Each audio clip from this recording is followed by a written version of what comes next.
Are you someone who feels a lot and cares a lot, and maybe you're unsure about your purpose? Perhaps you've been told you should care less, and that feels a little confusing. Well, I want to tell you that these things may be linked, and maybe you've been misinformed. This is Dr. Aitsi-Selmi for another episode of Wise Wednesdays. I work and coach a lot of people who are service-driven, they're mission-driven, they want to make a difference. Many of them are doctors.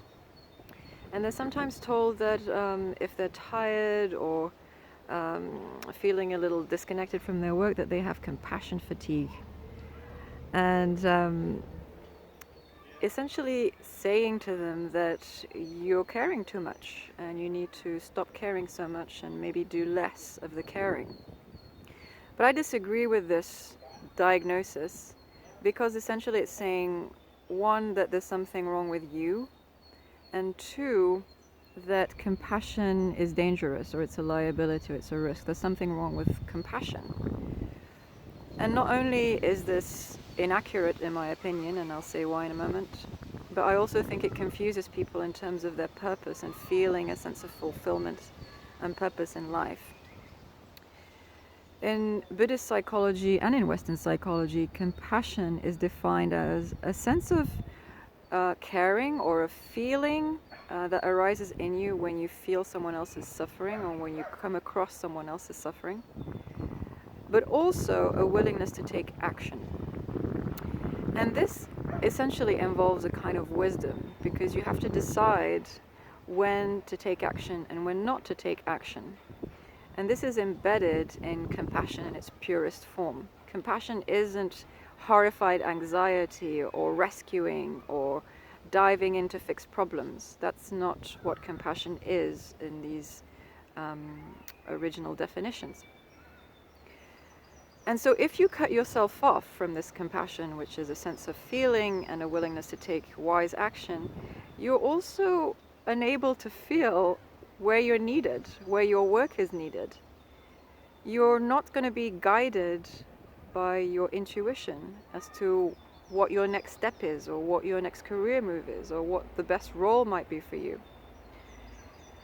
And also in day-to-day life, you won't know where you're supposed to take action and where you're supposed to not.